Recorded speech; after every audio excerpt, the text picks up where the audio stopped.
kelompok 7 modul review KKD. Hari ini saya akan melakukan RJP kepada pasien. RJP dilakukan dengan indikasi pasien henti nafas dan henti jantung. Pada beberapa keadaan tertentu, kita tidak bisa melakukan RJP, seperti pada pasien dengan klinis buruk dan keluarga pasien tidak mengizinkan kita untuk memberikan RJP.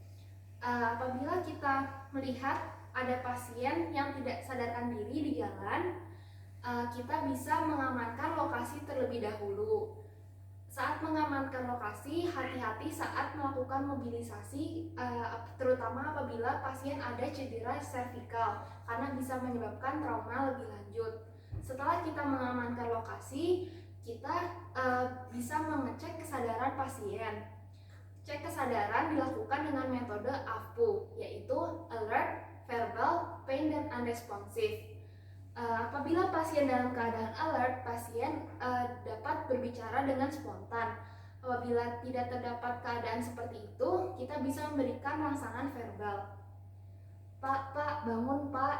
Apabila pasien tidak bangun, diberikan rangsangan verbal, kita bisa turun ke pain, yaitu memberikan rangsangan nyeri. Rangsangan nyeri bisa diberikan di ujung kuku di sini maupun di sternum. Apabila pasien menggunakan baju yang ketat, kita bisa longgarkan terlebih dahulu, lalu diberikan rangsangan nyeri. Apabila pasien tidak sadarkan diri juga, kita bisa meminta tolong langsung kepada orang lain. Lalu kita bisa mengaktifkan sistem emergensi. Apabila di rumah sakit, kita bisa mengaktifkan code. Lalu bisa meminta tolong orang lain untuk mengambilkan AED. Setelah AED diambil, kita bisa nyalakan AED. Lalu kita bisa mengecek nafas dan circulation pasien. Pengecekan nafas dilakukan dengan metode look, listen, and feel dengan posisi seperti ini.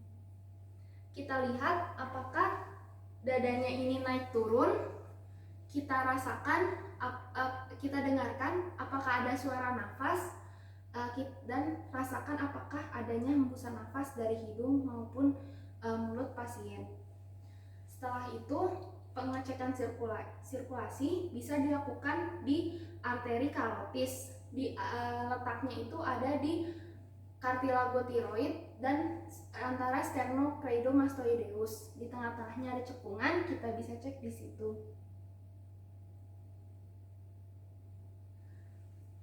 Setelah itu, apabila pemeriksaan ini dilakukan secara simultan selama kurang dari 10 detik. Lalu kita harus mengecek kembali keadaan astagfirullahaladzim. Mohon maaf, kita bisa melihat bagaimana keadaan kondisi pasien. Apabila tidak didapatkan nafas namun terdapat nadi, kita bisa melakukan pemberian nafas buatan kepada pasien. Nafas buatan diberikan 1 kali setiap 6 detik atau 10 kali per menit. Untuk membuka jalan nafas, kita bisa melakukan manuver head tilt chin lift apabila tidak terdapat kecurigaan cedera servikal. Namun apabila ada cedera servikal, kita bisa lakukan manuver jaw thrust. Pertama-tama kita lakukan manuver head tilt chin lift dengan satu tangan di atas dahi pasien, pastikan penolong ada di sebelah kanan pasien, lalu 2 jari di bawah mandibula, lalu ditekuk dan dibuka jalan nafasnya. Lalu untuk manuver jaw thrust, penolong harus berada di belakang pasien. Lalu kita posisikan jari kita di mandibula, dinaikkan ke atas tanpa menggerakkan servikal, lalu dibuka mulutnya untuk membiarkan udara lewat.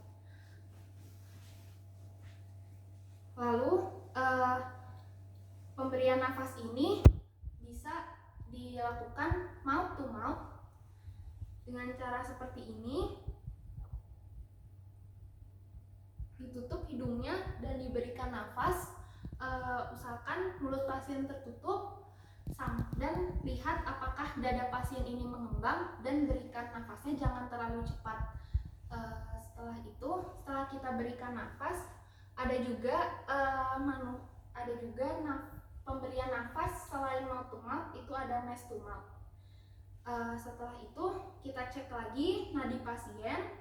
Apabila tidak terdapat nadi, langsung kita berikan RJP.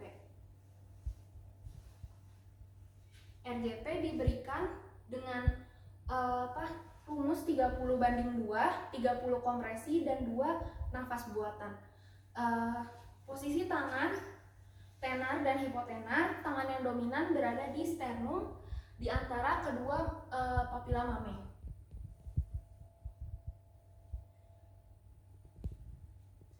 Diberikan selama 5 siklus. 1, 2, 3, 4, 5, 6, 7, 8, 9, 10, 1, 2, 3, 4, 5, 6, 7, 8, 9, 20, 1, 2, 3, 4, 5, 6, 7, 8, 9, 30.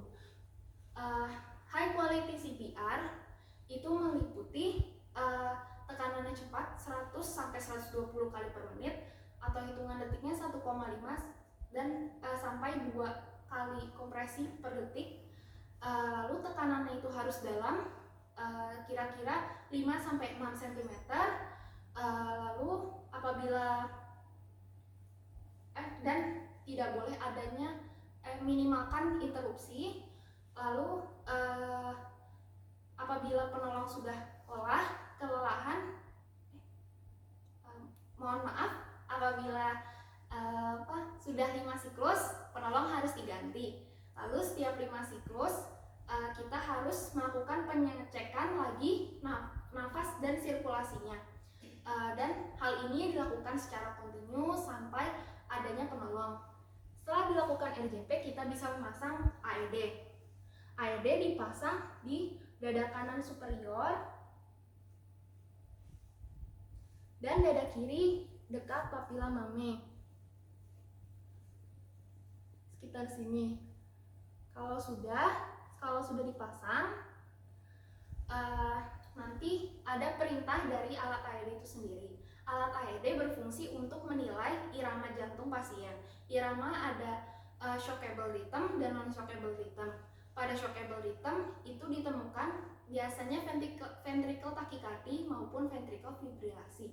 Apabila ditemukan keadaan seperti itu, maka alat AED akan melakukan defibrilasi kepada pasien, lalu kita bisa melakukan RJP selama 2 menit. Apabila ditemukan non-shockable rhythm, kita bisa melakukan RJP selama 2 menit.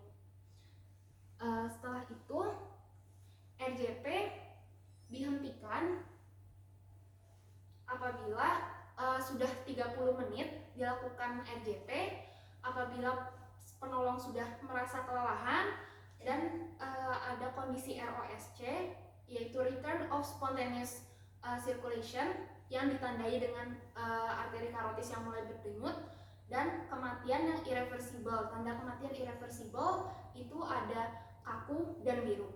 Lalu apabila sudah dilakukan RJP, kita bisa melakukan posisi recovery, pasien dimiringkan ke arah kiri. Setelah dimiringkan, kita tunggu sampai klinisnya membaik dan pasien bisa membatukkan lendir, dan tunggu juga sampai ada bantuan datang. Setelah itu, selain RJP merupakan bantuan hidup dasar. Selain bantuan hidup dasar, ada bantuan hidup lanjut atau advanced life support.